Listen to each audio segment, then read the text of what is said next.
Strange Tales from Liaozhai. Volume 5. Pu Songling. Introduction. Pu Songling, paranormal investigator, the author is phenomenologist. 2 Natural wisdom and deist magic in Pu Songling's tales. The tales. 331 Xing Zi. 332 Scholarly. 333 Lu Yagwan. 334 Court Historian Zhang. 335 Xiao Shimei. 336 Scholar Gu. 337 Chen Zizhu. 338 Xiao from Linzi. 339 Yu Chui. 340 The Rowdy Scholar. 341 The Cheng People's Ability. 342 Feng Xian. 343 Traveler Tong. 344 The Army in Liaoyang. 345 Gongshi Zhang. 346 Ainu. 347 A Shanfu Magistrate. 348 Sun Bijhen. 349 A Man from my hometown. 350 Gold and Silver Ore. 351 Examining the Stone. 352 Mtwi. 353 The Mighty Rat. 354 Zhang Buliang. 355 The Shepherds. 356 The Wealthy Old Man. 357 Minister of War Wang. 358 The Emperor of the Eastern Mountain. 359 Xiaomei. 360 The Monk's Medicine. 361 Vice Censor Yu. 362 The Yamen Runners. 363 The Spinning Women. 364 The Dutch Carpet. 365 Drawing Out the Intestines. 366 Zhang Hongjian. 367 The Imperial Physician. 368 The Flying Ox. 369 Wang Ziyan. 370 A Man named Diao. 371 The Farmer's Wife. 372 Yi from Jinling. 373 Guoan. 374 Solving the Cases. 375 The Faithful Dog. 376 Yangda Hong. 377 The Zaya Mountain Cave. 378 Ankai's Island. 379 Some Customs in Yuanzhong. 380 Princess Yun Luo. 381 The Language of Birds. 382 The Heavenly Palace. 383 Chiao's Daughter. 384 The Clam. 385 Lady Lu. 386 The Lingxian Fox. 387 Peddler Wang. 388 The Exhausted Dragons. 389 Scholar Zhen. 390 The Cloth Merchant. 391 Peng Erzhen. 392 Hexian. 393 Niu Tongren. 394 The God's Daughter. 395 Xiongkan. 396 Three Incarnations. 397 Chongting. 398 Xi Fang Ping. 399 Sakayu. 400 Jiufeng Zi. 401 Yan Zi. 402 Hien. 403 Ruiyun. 404 Chu Daniang. 405 Cao's Tomb. 406 Grand Secretary Longfei. 407 Shanhu. 408 The Wutong Spirits. 409 Another Wutong Spirit. 410 The Shen Family. 411 Hung Niang. 412 Gejin. Works cited. Introduction. Pu Songling, paranormal investigator. The author is phenomenologist. In May 2011, I was filming the ice sheet still covering Lake Tianqi, a crater lake located in one of the peaks of Qinbei Yishan, Jilin Province, sharing a border with North Korea, a body of water that is reputedly the home of multiple large aquatic creatures, of mysterious origin and perhaps dubious existence. Suddenly, I heard a man about 70 feet from me point frantically and cry out, "There it is! Right there, there, there!" While I saw nothing as I looked down at the shadows in the ice, the phenomenologist in me recognized that my fellow observer had just had a conscious brush, however subjective and fleeting, with the paranormal. 1.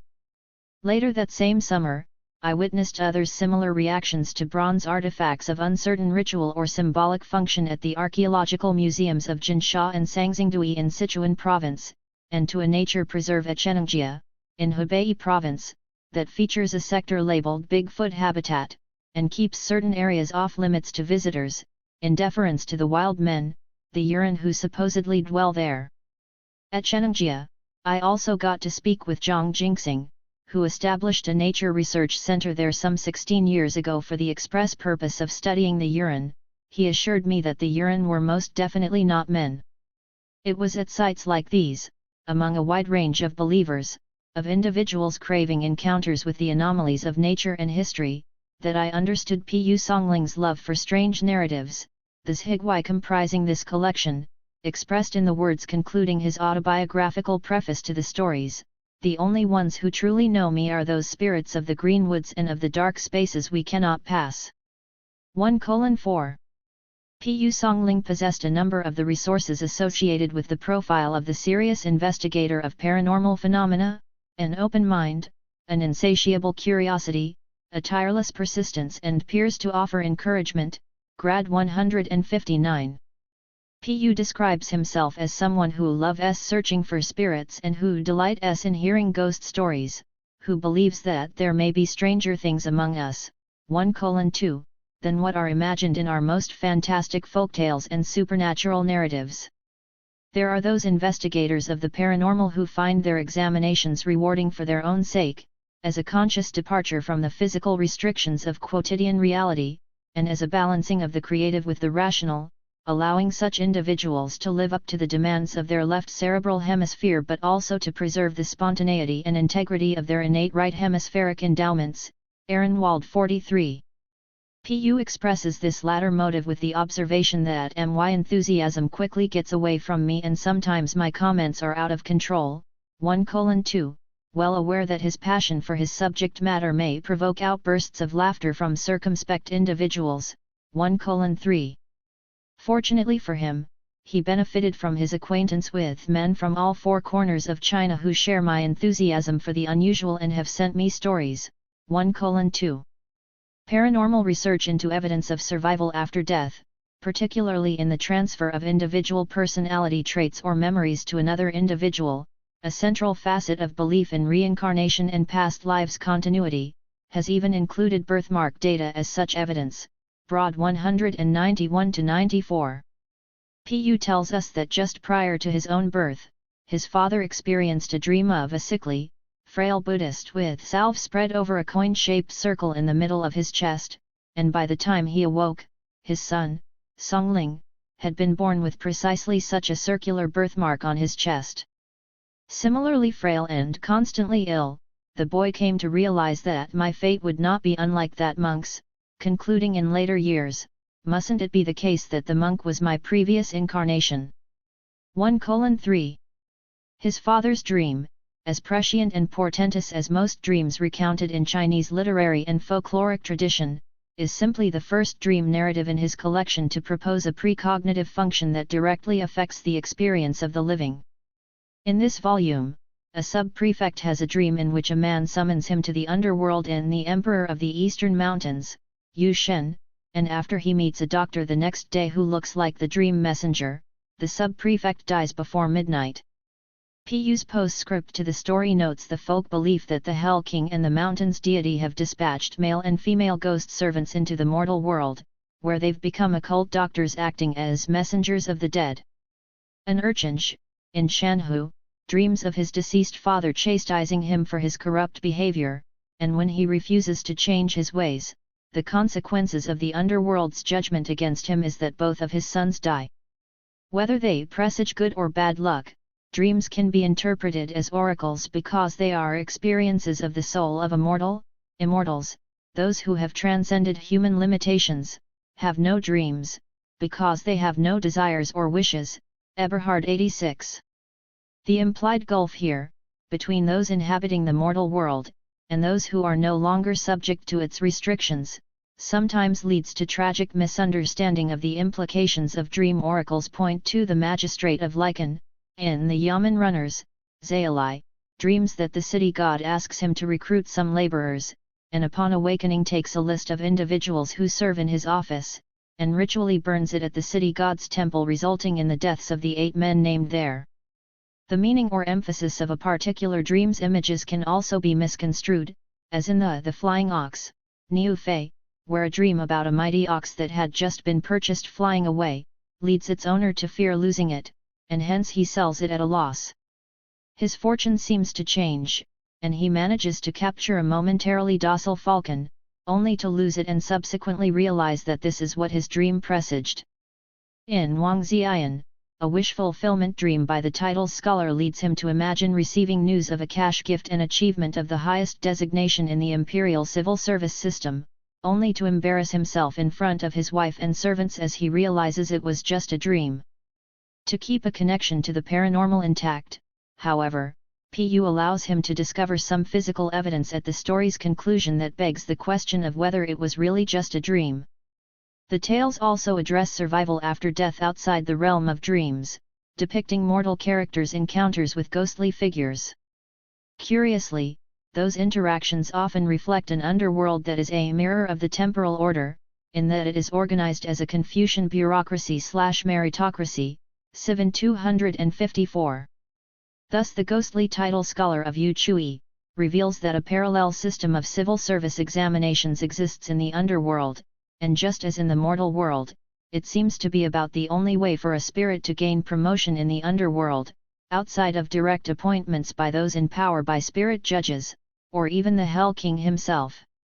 In Lady Lu, Lu Furen, honest, hard-working scholar Lian is rewarded with a number of opportunities to improve his situation thanks to the title's ghostly benefactress, and he returns her generosity with his own gift of a large, landscaped memorial. Mistakes, however, are made in the underworld's bureaucracy just as they are in the mundane world. Hence the beheading of a soldier on the battlefield in the army in Liaoyang, Liaoyang Jun, prompts an underworld accountant to bring documentation attesting that the soldier's time to die has not yet arrived. To rectify the error, the soldier's head is rejoined to his body in a miraculous healing. When something goes wrong, for the living characters, in these spectral encounters, it's generally attributable to the bad judgments and disingenuous actions of human beings, rather than of malignant spirits. Scholar Su, hired to tutor the nephew of ghostly Shi Jingyi, becomes close to Shi's maidservant, the title character of Ainu, who is also a ghost. His concern for her leads him to reunite her spirit with her corpse, and she returns to life until, while intoxicated, Su forces Ainu to drink a bit of wine, and his unthinking action precipitates the immediate disintegration of her body. Ada, the deceased eldest son of a wine seller in Peddler Wang, Wang Hualang, gets into trouble and summons his younger brother to come testify on his behalf in the court of the underworld. Point 3. However, the matter is suddenly settled out of court, leaving the befuddled younger brother stranded, without traveling expenses to return home. Fortunately, there are also opportunities for character interactions with ghosts to yield positive results despite their mortal foibles. Second brother Yan marries the title ghost in Xiangkan, and after interacting with another female ghost, Ling Xian, dies as a consequence of his infidelity. However, he's revived by the intervention of his deceased elder brother, but only after second brother has shown compassion for his ghostly nephew, A Xiao. Tipsy scholar Dai changes his ways in Grand Secretary Longfei Xiang Gong, resulting in his survival of both a murder attempt and his meeting with an eminent relative who's achieved high standing in the spirit world. These examples of individual identity persisting after death have powerful resonance for a culture like Pu's, where traditional belief posited two souls, the Po or female/yin soul, senses, emotion, and the Hun, or male/yang soul, intellect, reason, the Po endures until the buried body decays unless it is improperly buried, and then it may survive as a restless, even malicious, ghost while the Hun ascends to heaven, where it survives up to 5 generations or up to the time that no living family members feel any more connection to it. McClellan 60. This pervasive cultural belief in the soul's survival sometimes pairs in Pu's fiction with the conflicts associated with daily life, producing a story like 3 Incarnations, San Sheng. A man who remembers 3 of his previous lives, as a district magistrate, as a large dog, and as a civil service examination official, experiences conflict in each of those past lives with the same individual, who is, respectively, a scholar, a little dog, and then a scholar again, until, in the course of his 3rd incarnation, the younger man becomes the elder's son-in-law, and their interpersonal strife is finally, permanently, resolved. From Pu's subjective perspective, predisposed to accept such phenomena, this kind of connection to one's experiences through a succession of lives shouldn't seem unsettling. One needs only to acknowledge that it is another facet of one's humanity, common to all people, through all time. Joseph H. Rush characterizes resistance to accepting consciously what one normally experiences without cognition of it by suggesting that a fish might think water strange if he saw it in a test tube. 72. When Pu's characters cease to see the cycle of life and rebirth as solely paranormal, and instead subjectify it as a chance to reorient their current lives, they are often able to reconcile errors or tensions that have persisted through multiple lifetimes. Hence the title character of Xiao Shimei comes to accept that he is the reincarnation of Gao Donghai, who was wrongly convicted and died in prison on the day of Xiao's birth, and in court historian Zhang Taishi, Zhang Cha recalls his former life as a monk on sacred Mte, eventually reverts to that Buddhist lifestyle, and returns to live on Imei. A central implication of this linking of the soul or spirit with oneself through past incarnations shares significance with paranormal phenomena related to extrasensory perception, in that it answers the question of whether the mind or soul, even if it could somehow exist apart from its human body, could perceive anything. Griffin 112. Pu scholar Gu Sheng, experiences 2 phenomena associated with parapsychological research. When his eyes become swollen, he begins remote viewing, that is, clairvoyantly visualizing a distant site, an enormous residential estate. Then one day he experiences an astral projection of his body and is able to visit the mysterious palace, which belongs to the 9th king's royal heir, the little prince. For paranormal researchers explain that such phenomena can take place over distances in time as well as in space, noting that the majority of contemporary philosophers of science deny that the expressions past, present, future have anything more than a subjective or, at least, mind-dependent basis, indicating the relationship between the observer and the event in question. Beloff 38. Pu is sympathetic to this perspective, as Wang Ruoding gains his precognitive insights by channeling the tidal spirit of Hexian, while a practitioner of occult arts who read the future successfully predicts that the shrewish wife of Xiao Linzi, will be punished by officials, and, indeed, in the course of the story she's eventually flogged. Among the spirits of the green woods and the dark spaces, whose company Pu Songling finds preferable to the circumspect individuals who laugh, 1:3, at his enjoyment of paranormal phenomena, are the multitudes of shapeshifters and non-human spirits who populate his tales. There's the title character of Traveler Tong Ke, who proves to be a supernatural being when he suddenly disappears, leaving behind nothing but piles of ash from grass torches. Yu Chen, who's taken to be a scholar in Sakaiu, turns out to be a silverfish, while the sister of the title character turns out to be a giant python, transformed with a bit of magic. But as always in Pu Songling's strange narratives, his empathy with the extraordinary and the paranormal is not without its moral, didactic component. He advises restraint when dealing with anomalous and inexplicable beings, for fear of bringing harm to fellow creatures simply because they are different. Thus he laments the actions of a traveler in the Cheng people's ability, Cheng Su, who ignores reports concerning the local people's talent for shape-shifting, and in drowning some rats that he encounters, manages to exterminate most of his host's family. Court historian Li on the other hand, sharing some of Pu's aesthetics, humanely imprisons a troublemaking fox. Li realized that the fox possessed supernatural powers, so he couldn't bring himself to have it killed, and once the title character of the Lingxian fox, Lingxian Hu, subsequently acknowledges its guilt, Li has it released, ensuring that there are no more disturbances. Pu Songling never attempts to explain away any of the phenomena appearing in his stories, or to defend them. His empathy with the magical world of potentialities that they inhabit is so complete that he simply accepts them. And even though his authorial efforts feel to him like the failing light of an autumn firefly, the simple truth is that his readers, like Pu himself, love the pursuit of the supernatural and the paranormal. I, too, delight in hearing ghost stories. 1:2. 2. Natural wisdom and Daoist magic in Pu Songling's tales. A Daoist is someone who works methodically first to dissociate the self from the world of social entanglements, and then to separate the subjective part of the mind, the intellect's ego, from all other conscious thought. All distractions that impede one's existing in perfect harmony with nature must be eschewed, the colors that by distracting, blind the eye, the sounds that by enchanting, deafen the ear, and the flavors that by overwhelming the mouth, desensitize it, as the 12th chapter of Laozi's Dao Jing, the classic of the virtue of the Dao, teaches. Thus, according to Daoist thinker Zhang Bajuan, B. 983, D. 1082. Shedding all defiling things which bind and envelop. You attain the state of completeness before birth. Cultivating immortality, becoming enlightened, all depends on this. Anything else is vain, running to extremes. 1986, 118.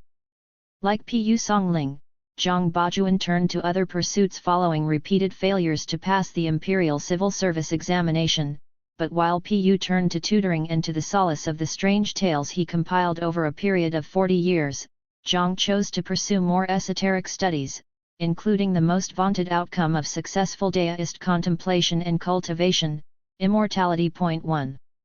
There's a curious dual perspective displayed by the individuals appearing in Pu's tales of encounters with immortals.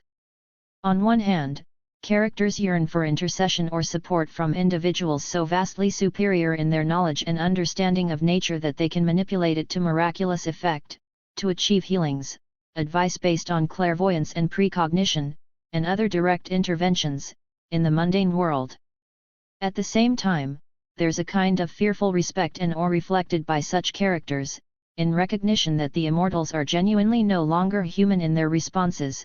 Thus, for example, they have no dreams, because they have no desires or wishes. Eberhard 86. The locals near the Zaya mountain cave, Zaya Shandong, have the cave sealed up, afraid of repercussions they can't even imagine, following the death of a Daoist there from an apparent spelunking accident.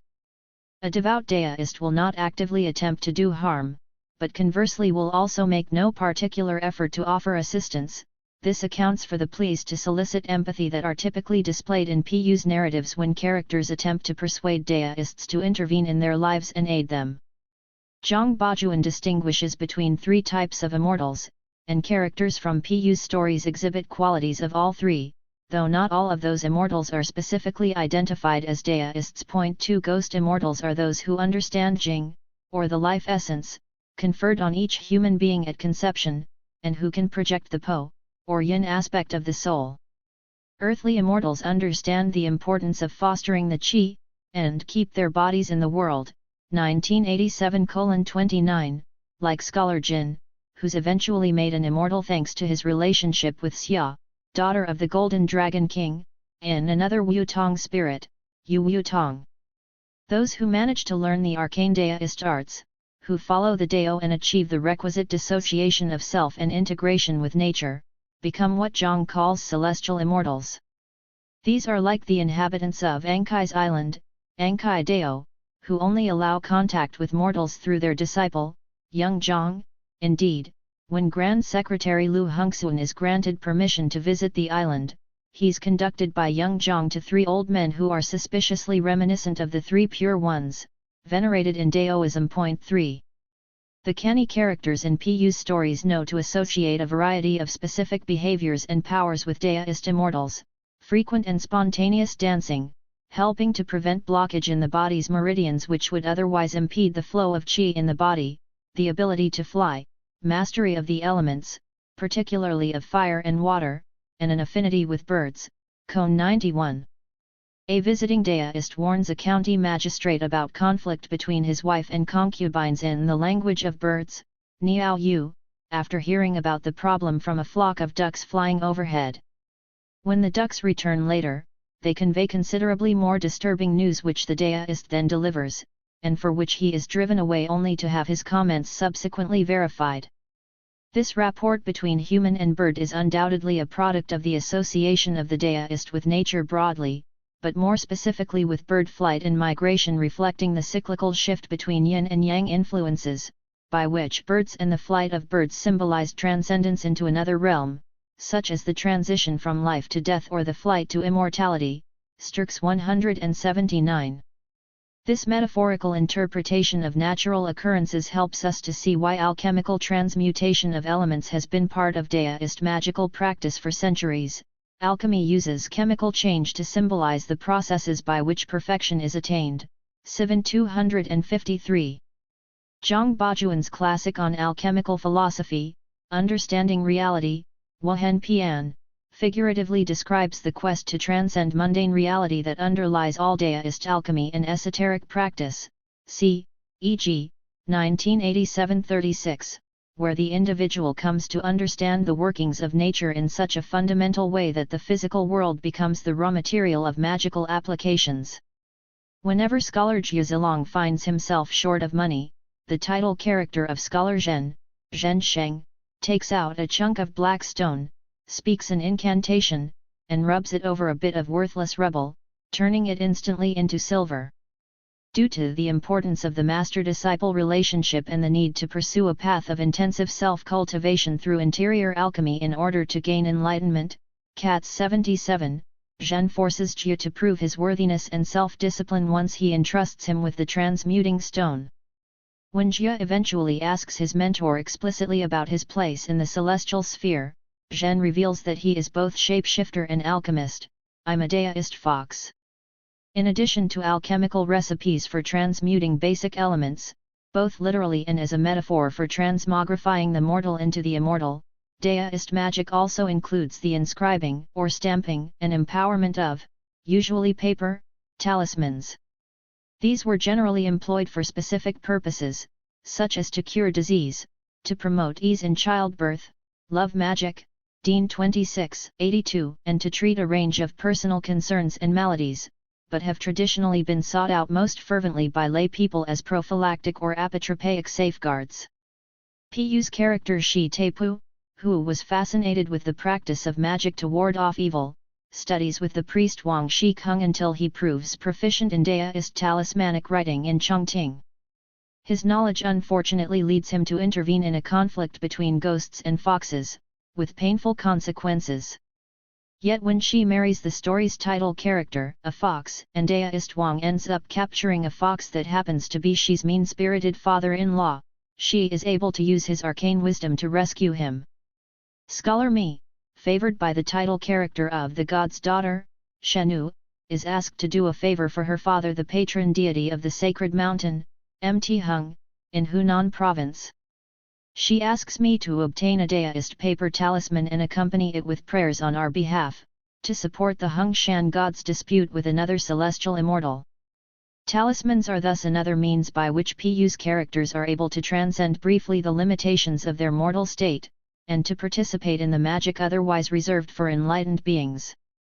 Yet for every example of mortals allowed to share in the miraculous powers of the immortals, like the title character of scholar Li Sheng, who visits a monastery frequented by deist priests, and witnesses an old holy man fly away on a donkey, there is evidence of mortals trying to exploit the widespread veneration of deists. Thus in a man named Diao Xing, a con artist of sorts, who possesses a bit of deist knowledge, dresses in a deist scarf and offers for a price to foretell the future by reading people's physiognomy. Pu's personal respect for deists seems to combine his typical enthusiasm for the supernatural, for the ability to supersede human limitations, with admiration for the kind of common sense that results from deist meditation. When the title scholar in Yangdahong falls ill with a kind of choking pain, he dreams that he'll find help from a man with a bamboo flute. He meets such a man the next day, a deist, naturally, and offers him money, which the deist flings into a nearby river, then miraculously retrieves. While Yang is distracted, the deist whacks him with his bamboo flute, effectively performing a kind of Heimlich maneuver that dislodges a chunk of food that had gotten stuck. Claiming not to be an immortal, the deist nevertheless proceeds to disappear. Though Zhang Bajuan died in 1082, at the impressive age of 99, he passed into deist lore as a perfected individual, Zhenren. He later became one of the 5 patriarchs of the southern lineage deist sect, which advocated both an alchemically oriented philosophy of development, and a model of pursuing one's self-cultivation while retaining social contact and remaining with one's family. This ability to see the compatibility of pursuing immortality while leading a meaningful domestic life is reminiscent of Pu Songling's story of scholar Lu Kishui becoming successful through the efforts of the immortal title character in Feng Xian, who helps him regain his direction in a life that might otherwise have been wasted. "I wish," writes Pu in the postscript to the tale, "that there were as many immortals as the grains of sand along the Ganges River, all sending lovely girls to the mortal world to be married, for that would certainly lessen the suffering of the individuals in this sea of poverty and deprivation." Perhaps it is precisely for generous, wistful sentiments such as this that Pu achieved his own unique immortality through the strange tales you now hold in your hands. Notes. 1. The attainment of immortality is a byproduct of the deist's meditative, egoless, ascetic pursuit of the other world and altered states of consciousness. Cone 85. Indeed, Charles Tart's studies of altered states of consciousness accord with the deist sense of time as an eternal present, which Tart calls archetypal time, a kind of permanent living in the moment that respects the deist aim of achieving complete unity with the timelessness of nature and the simultaneous feeling that the activity or experience of the moment is exactly the right thing that belongs in this moment of time. Tart 127. This occasionally results in a Rip Van Winkle-like loss of time, such as when what seems to scholar Guo like a few days of pleasure spent with a female immortal in the heavenly palace, Tiangong, turns out to have been 3 months in the mortal world. 2. In part, this may simply be a matter of Pu Songling's cultural association of deists with immortality being so implicit that the author doesn't necessarily use the term for deist priests, Daoshi, when speaking of immortals, Xianren. 3. They are the primordial lord, Yuan Shishanzun, the lord of the divine treasure spirit, Ling Baoshanzun, and the lord of the virtuous way, Dao Deshanzun, associated with 3 separate branches of deist thought.